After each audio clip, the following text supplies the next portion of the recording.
जबान बाहर निकालो। देखो टंग डिप्रेसर से जीभ नीचे करेंगे, तुम्हें यहाँ करना है, पहले ऐसे करो, वेरी गुड, बहुत अच्छा बच्चा है। नहीं देखो कुछ नहीं होगा, कुछ नहीं होगा बेटा। ये देखो ये वाइट वाइट जो दिख रहा है ना, suspected case of diphtheria until prove otherwise. बहुत कम केसेस होते हैं। टीका बेटा एक मिनट, कुछ कर थोड़ी ना रहा है भैया, ये देखो ये जो वाइट वाइट दिख रहा है ना, ये डिप्थीरिया। हेलो दोस्तों, मैं हूं डॉक्टर विवान।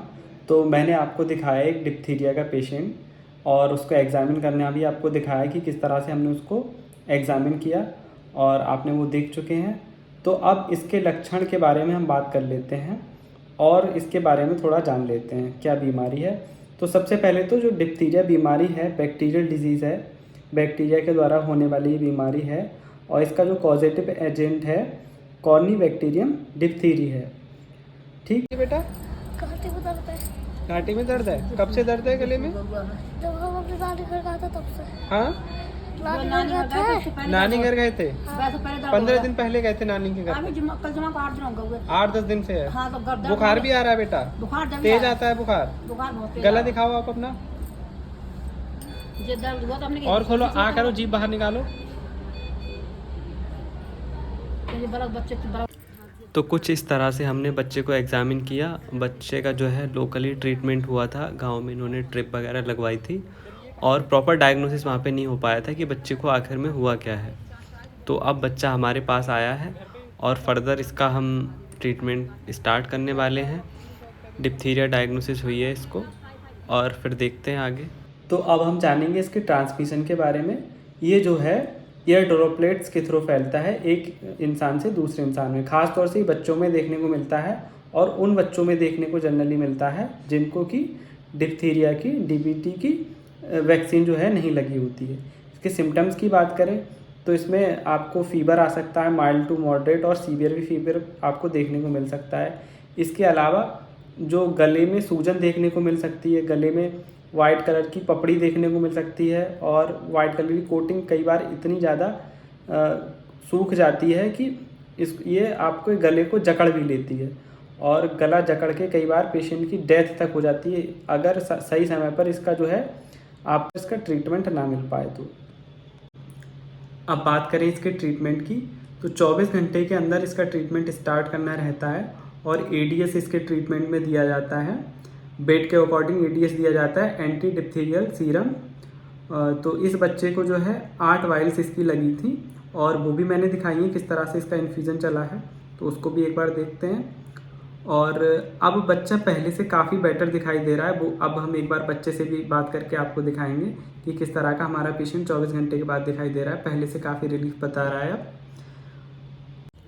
तो ये जो है एडीएस आ गया है हमारे पास और 8 वाइल्स आई हैं इसको लगने के लिए और ये कुछ इसके मॉनिटर की रीडिंग्स हैं और इन्फ्यूज़न से कुछ इस तरह से चला के दिखाया है।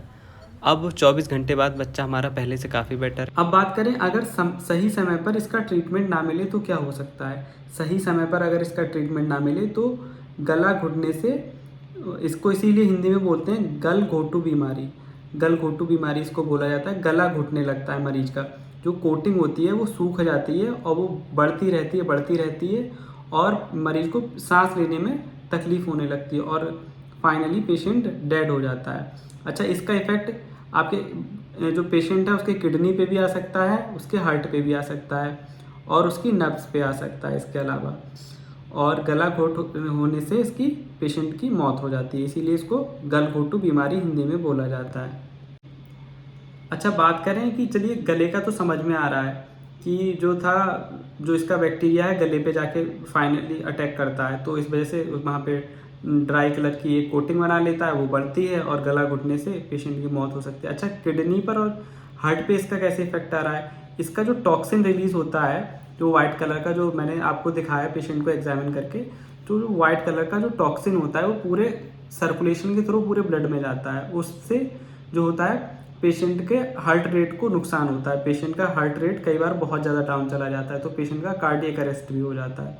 तो इस तरह से हार्ट को नुकसान पहुंचाता है और इसी तरह से किडनी को भी ये नुकसान पहुंचाता है, क्योंकि इसका जो टॉक्सिन है वो पूरी बॉडी में ट्रैवल करता है। तो इस तरह के अगर कोई भी पेशेंट आपके आसपास हैं या देखने को मिलते हैं तो इनिशियली उनका ट्रीटमेंट स्टार्ट करवाइए और जल्द से जल्द अगर ट्रीटमेंट मिल जाता है तो पेशेंट अच्छे रिकवर कर जाते हैं, लेकिन अगर सही समय पर इलाज ना मिले तो पेशेंट डेथ हो जाते हैं, बच्चे एक्सपायर भी हो जाते हैं। तो इस तरह के और मेडिकल रिलेटेड टॉपिक्स और लाइव IPDs OPDs देखने के लिए आप चैनल को सब्सक्राइब कर लीजिए। इसके अलावा ड्रग्स की डोजेस भी मैंने इस चैनल पे बता रखी हैं, बहुत सारी मेडिसिन की डोजेस भी मैंने बताई हैं, और मैंने कुछ टॉपिक्स आयुर्वेद के भी इंक्लूड करे हैं जितना कि मुझे आता है उसके अकॉर्डिंग, और एलोपैथ के भी अच्छे अच्छे टॉपिक्स मैंने उठाए हैं।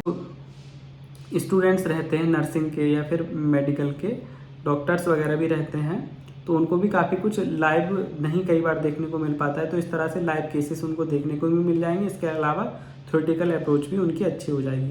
तो इस तरह के और मेडिकल रिलेटेड वीडियोज़ देखने के लिए चैनल को सब्सक्राइब करिए और इंस्टाग्राम पे फॉलो कर लीजिए। Thank you for watching the video. एक बच्चा रिकवरी फेज़ में पहुंच ही पाया था कि एक केस और आ गया हमारे पास डिप्थीरिया का, और बच्चे को सेम सिम्टम्स हैं।